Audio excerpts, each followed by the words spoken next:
Dobrý deň, zdravím vás z lúky Očenáška.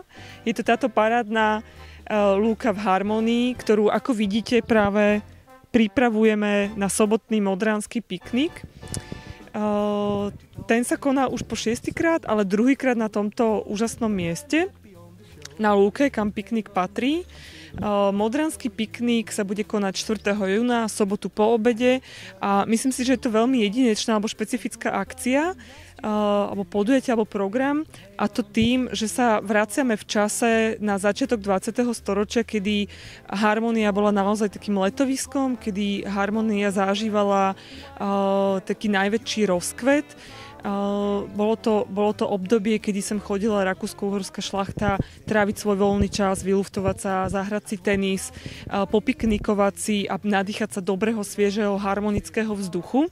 V tom čase tu začali vyrastať aj harmonické víly v takom alpskom štýle, pretože obyčajné domy prestali ako keby stačiť, ich kapacita prestala stačiť na ubytovanie týchto hostí. Takže vyrastali tu harmonické vily v alpskom štýle a z Harmonie sa na začiatku 20. storočia stalo známe letovisko, kam chodili kam prichádzala šlachta z Viedne, Budapešti, ale aj neskôr počas Prvej republiky vlastne obyvatelia Československa, ľudia z Bratislavy a podobne. Takže bolo to také vyhľadávané miesto, kam ľudia prichádzali relaxovať, dýchať dobrý vzduch. Boli tu kaďové kúpele, slnečné kúpele, penzióny, tančiarne, čiže bolo to naozaj také víkendové rekreačné oddychové miesto. A my sa k tomuto odkazu, k tejto tradícii a k tejto histórii vraciame a oživujeme ju formou modranského pikniku. Je to podujatie, ktoré je celé dobovo ladené. Jeho dramaturgia, jedlo, hudba a všetky ako keby časti programu sú tematicky prepojené so začiatkom 20. storočia. Vraciame sa do 20. 30. rokov. Takže si môžete zatancovať na dobrú starú hudbu, na tango, čardáš, ale aj potom na swingové melódie. Môžete si dať nejaké typické piknikové jedlo na vlastnej deke, môžete si vlastné jedlo aj priniesť vo svojom piknikovom koši. Ja do toho predsa len teraz už vstúpim. Je povinné dobové oblečenie z tých dôb z 20. 30. rokov? Nie je povinné, ale veľmi vítané. Takže tie krásne dámske róby, páni vo frakoch, páni v cylindroch? Malo by to byť oblečenie, ktoré zodpovedá tomu, že sa to deje vonku, že je to pikniková akcia, čiže možno, že môžu to byť určite klobúky, ale tá móda bola trochu uvoľnenejšia ako exterior. Bola to móda, ktorá bola spojená s nejakým voľným časom, športovými aktivitami.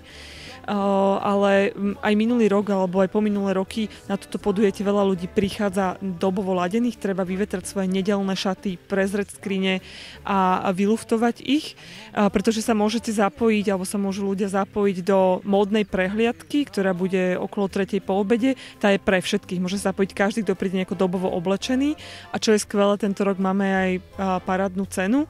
Sú to také poukážky na wellness pobyt tunak na Zochovej chate, takže to môže byť skvelá motivácia, ale hlavne ide vlastne o to, aby si to ľudia naozaj štýlovo ako keby užili. Čiže ako náhle prichádzajú dobovo oblečení, tak prežívajú celú tú akciu ako keby trochu inak. Bude pripravené aj niečo pre deti? Už len vlastne vidím trampolínu, videl som vzadu hojdačky, vidím tam krásneho veľkého koňa, takže určite sa ani deti nudiť nebudú?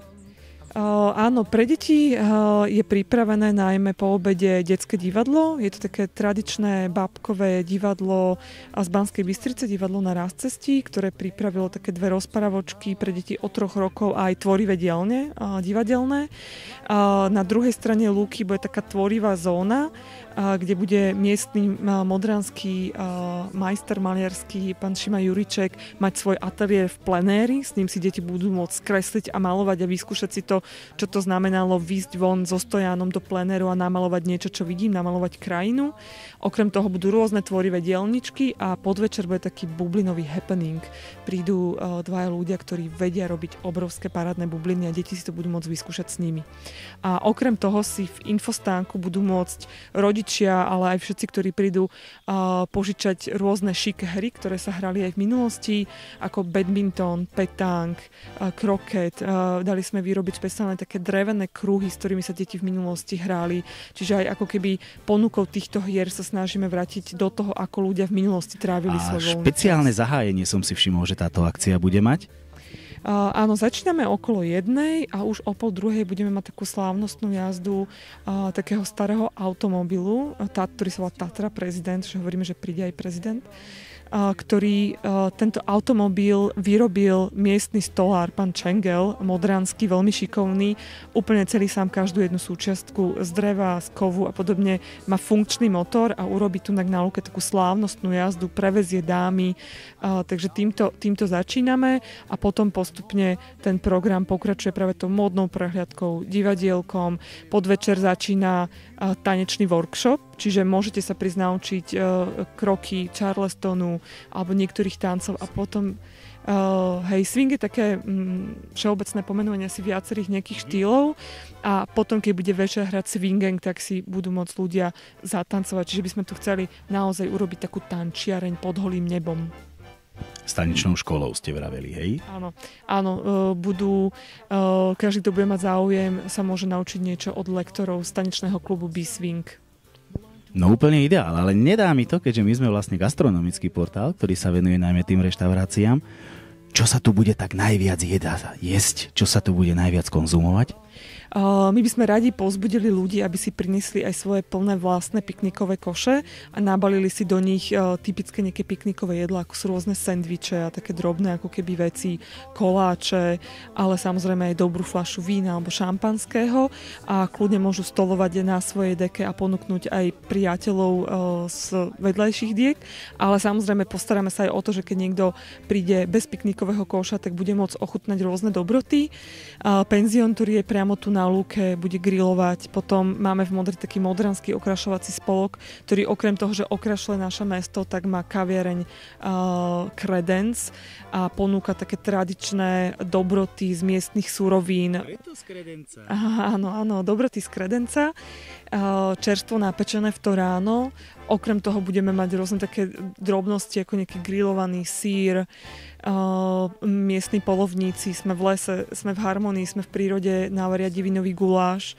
Dievčatá z takej tiež prepletené s modranskou rodinou Kellenbergerové prinesú limonády, veľmi svieže, rôzne uhorkové, zázvorové, bázové, také, ktoré sú aj teraz ako keby sezónne. A tiež napečú rôzne koláče a pripravia rôzne také piknikové drobnosti na tých ihlách, sendviče, cupcakey, rôzne drobné ako keby koláčiky, ktoré si ľudia budú môcť potom vychutnať na svojich dekách. Sme v Modre, nemôže samozrejme chýbať modranské víno. Na lúke budú dvaja vinári, je to Malík, pán Malík a jeho syn. Môžete ochutnať šumivé víno, rúžové víno, podľa počasia si vybrať, k večeru možno už skôr biele a taktiež kaviareň z Credenca bude ponúkať vína pána Šimonoviča, ďalšieho modranského miestneho rodinného vinára. Dobre, čiže keď to tak zakončíme, všetko je v Modre, v harmonii a úzko spojené a späté s Modrou. Áno, jasné, je to akcia, ktorá sa koná v nejakom autentickom priestore. Je to pre nás aj otvorenie turistickej sezóny. Doteraz je vlastne Harmonia takým ako keby úzlom, východzím miestom pre turistické trasy a podobne. Máme tu tradíciu veľmi dlhú turistického spolku modranského, ktorý značí a stará sa o turistické trasy a podobne. Čiže toto je ako keby ďalšia taká dôležitá téma, že my týmto podujatím sa vraciame, oživujeme históriu letoviska Harmonia, ale zároveň otvárame turistickú sezónu. No skvelé. A taká už úplne posledná otázka, takže penzión bude k dispozícii ľuďom a predsa len možno organizačne, čo sa týka toaliet a parkovania. Takže bude sa dať parkovať pozdĺž celej okružnej, to je táto celá veľká cesta, ktorá obieha cez celú Harmoniu. Cesta bude zjednosmernená pre sprehľadnenie tej dopravy, aby sa dalo na obidvoch stranách cesty parkovať.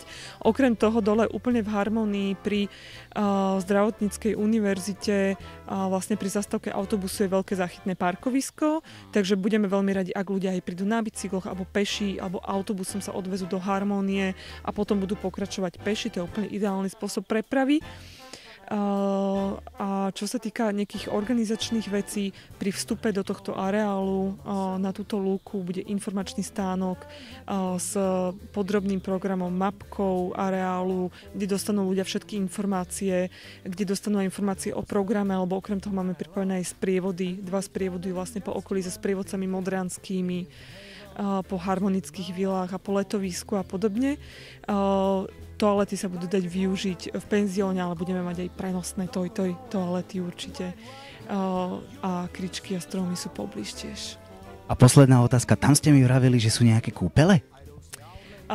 Áno, tam na tej strane lúky sú také drevené lehátka, ktoré pripomínajú, že v Harmonii volakedy boli tzv. Slnečné kúpele. Bola to jednoduchá drevená architektúra, ktorú postavil Dušan Jurkovič, významný slovenský architekt, na ktorých ako keby ľudia proste sa kúpali v slnku, v slnečných lúčoch na dobrom vzduchu a bol to celý areál, ktorý bol prispôsobený, boli tam nejaké prezliekárne, šatne a podobne. Ale nebol to bazén, ale bol to slnečný kúpel. No skvelé, takže uvidíme určite aj vás, Marcelu Kvetkovú z Kultúrneho centra Modra. No a všetci vy, ktorí toto video pozeráte, ste určite srdečne pozvaní. A zopakujem len tú gastronomickú časť, budú tu koláče, budú tu zákusky, bude tu veľa pikniku, dobré víno, ako inak modranské, a veľmi veľa príjemnej pohody a veľa krásnych rôb. Takže ďakujem vám veľmi pekne, dúfam, že vám vyjde aj počasie, aj akcia. No a vidíme sa v sobotu.